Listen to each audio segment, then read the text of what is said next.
Welcome to the Contractor Success Forum. Today we are going to discuss how profit first equals people first for contractors in our contracting business. And who do we have with us today to talk about that? We have Wade Carpenter with Carpenter and Company CPAs, and we have Stephen Brown with McDaniel Whitley Bonding and Insurance Agency, and I'm Rob Williams, author of The Pumpkin Plan for Contractors and Companies, Iron Gate Entrepreneurial Support Systems. And today, what does that mean to us, guys? How is profit first the same thing as people first? What's your No, reaction? I mean, you're saying you put profit first, right? Yes, we put profit first in order to make people first, because without cash and money, you can't take care of your people. You know, a lot of people take the title profit first and they think of greed. They think you're trying to be greedy. And I remember a story from a few years back as a friend of mine that's a mastery member of the Profit First Professionals. And she told me a story about when she first started rolling this out to her clients. And one of her clients that never read the book called her up after seeing her advertisement and said, "Do you know what this sounds like? It sounds like you're prioritizing taking your profit over what we do." And that's not what it's all about at all. Yeah, because we actually had an employee get a letter very similar to that from somebody who probably had not read the book, I think, either. And they said profit first equals greed. And so there's an article, the title of that profit first equals greed question mark. But the point was that's not greed, that profit first is just being a responsible way of handling anything. And I'll actually just real quickly read this letter. Where this whole article came from was a letter from an actual employee responded to somebody in response to somebody saying that's greed, that your people should come first. And so this is the quote. This is from employee. This is not the owner writing this letter. So it's real quick, but it says, "We totally understand how it sounds when we say profit first, but it's never meant over people. Profit first is a cash management method that ensures you put a percentage of your earnings into a designated profit account to ensure that your business stays profitable and sustainable. This company has been the most family friendly of any that I have ever worked for. The first that has said that they are family first and actually means it. But our goal is to eradicate entrepreneurial poverty. And to make that happen, we have to convince people to pay themselves first." So it's interesting that employee just took it on themselves to write this letter back and respond to themselves. It was just somebody, it wasn't a coach or anything. It was a front desk person. And to have that understanding and that letter inspire some of these articles, and this is, I think it's going viral. We'll see whether it's going viral, but it's come out. Well, it's pretty meaningful to me. But contractors, I'm sure it's all businesses, but contractors start a business, that's their baby. They sacrifice for it to help it grow and neglect themselves. And then as a contractor gets older and realize that they needed to tuck money away for their retirement, then they take more money out of the company. And I think the great thing about the profit first is that you stress that the management of your overall income includes a profit for yourself. And it's not 80%. It's not some crazy number. It's a workable number that allows the contractor or the owner to pay themselves, pay their bills, support their family while their company grows. I say it all the time. I see contractors that take home less than their receptionists make. And I've said this many times on this podcast, but you know, a lot of business owners are just like me. For the first several years of my businesses, I would plow all my profits back in. There are obviously stories where there are owners that take way too much and they drain their companies out. But the vast majority of contractors, small business owners in general, they keep plowing the profits back in and they don't learn to build a sustainable business, a healthy business that can support them first, and then they can take care of their employees. Yeah, it's great. And you just said it. Some people do take too much money. They just don't know what it is. Profit First has those standard percentages that people should take out of what they're making. So it's actually a guardrail on a contractor, if you're an employee, on the business owner taking too much money out. Because when they take too much money out, they probably don't realize they're taking too much money out. They just drive by the car dealership and they really want that truck. So their emotion takes over and they don't really have anything except for looking at their bank account. And they're like, well, there's $100,000 in there. Let me go buy that truck.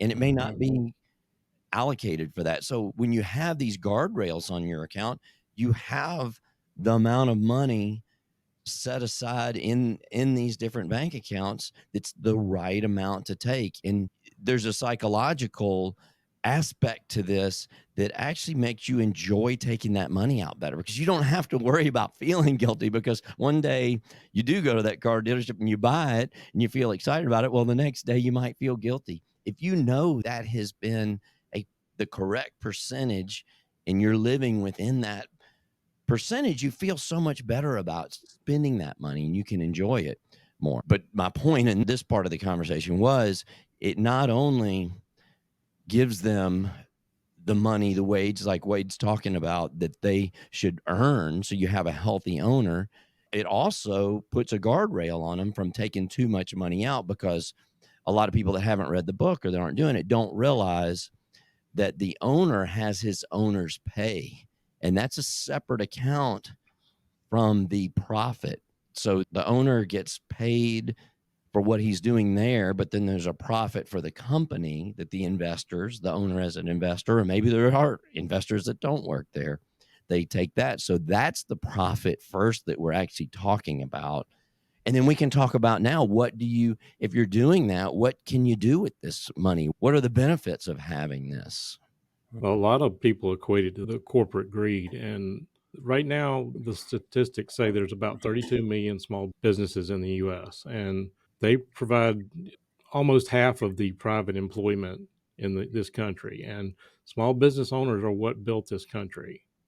And that's what sustains this country. And a lot of people that are employees, they think that the owner is getting rich. And I haven't found any direct studies on this, but I did look up one that sort of seemed to indicate what I believe is that 2019 Economic Policy Institute report that basically looked at what a owner did in the company and then equated that to somebody working for somebody else. And they tended to make about $15,000 more. And I don't know really how accurate that is, but I know that's true. And a lot of the employees out there, they don't realize how And then, much so the owner is repeat that. struggling. You just said they only make $15,000 more on average than that. I think that's a huge point that people, it actually even surprises me. And I'm part of Well, it. like I said, it was not a direct correlation, but that's what we were trying to figure out with that. Yeah, that's a great point, because now that you say that, it's not surprising at all, because there are so many owners that are making less than the employees, that even balance out those owners that do make millions of dollars. So Right.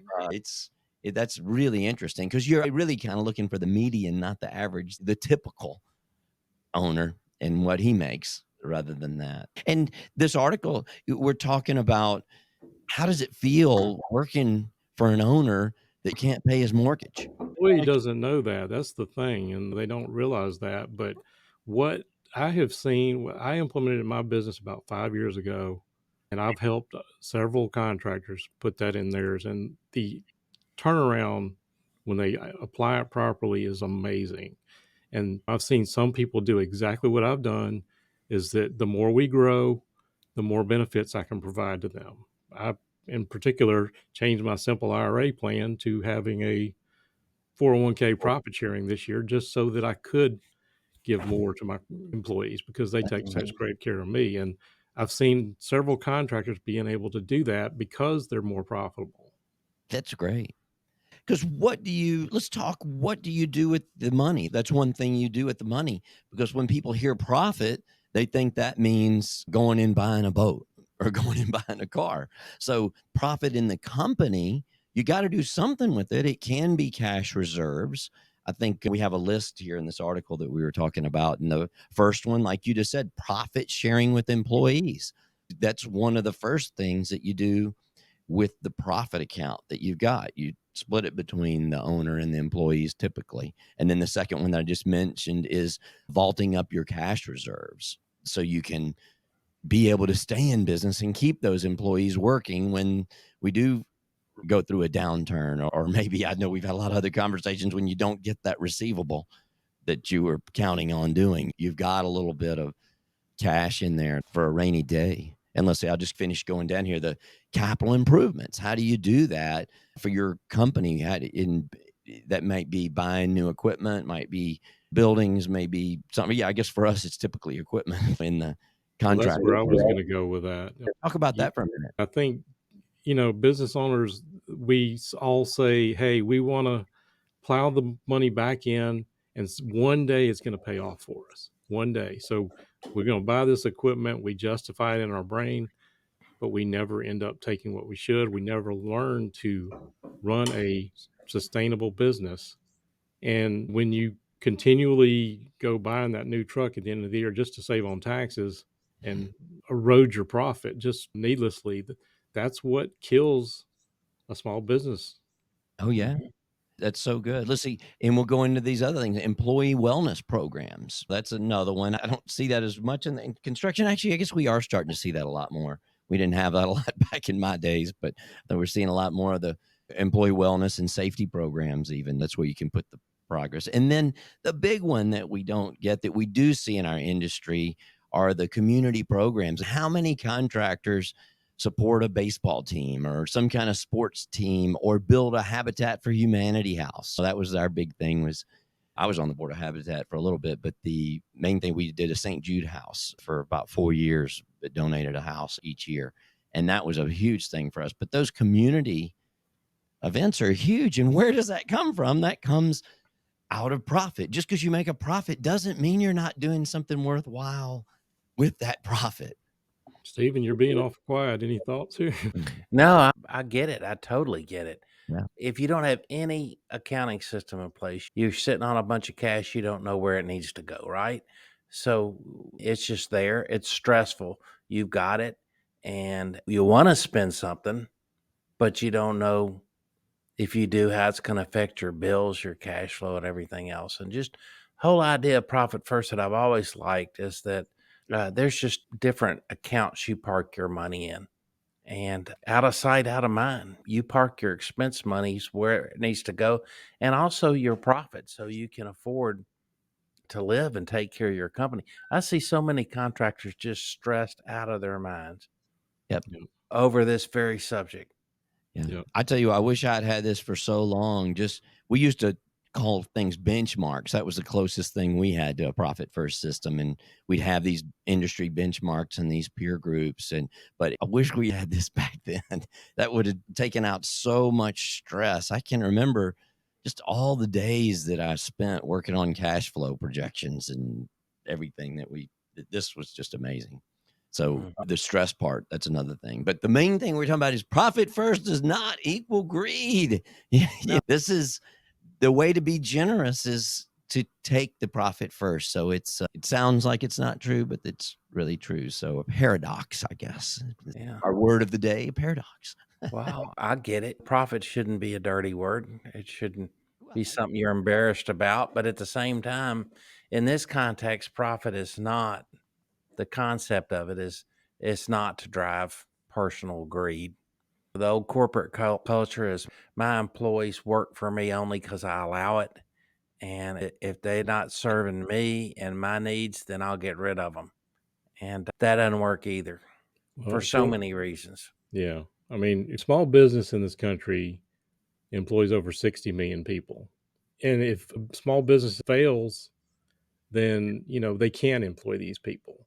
And across the board, about 50% of businesses fail to meet 5 years. In construction, it's actually 63% of contractors fail to hit 5 years in business. My message for today is learn to create a sustainable business. Yes, it's not a bad thing for you to take home a living wage, to be able to pay your mortgage and pay your bills and not get behind on your taxes. And that's what this is all about. we can't say it any better than that, Wade. So we'll let that be our last closing statement because Wade said it so well. So listen to us here on the Contractor Success Forum, because we are here to make you a more profitable business. But what does that mean? That means a more generous business in this episode as well, can be. So thank you for listening. Subscribe, do all those things that we talk about. Subscribe to us wherever you're listening this, so we know where you're listening. This is great. Thanks. And come back and see us on our next show with Wade Carpenter, Carpenter and Company CPA, Stephen Brown, McDaniel Whitley, Bonding and Insurance Agency, and Rob Williams, the Pumpkin Plan for Contractors, right here. All right. Thanks a lot, and see us on the next show. All right.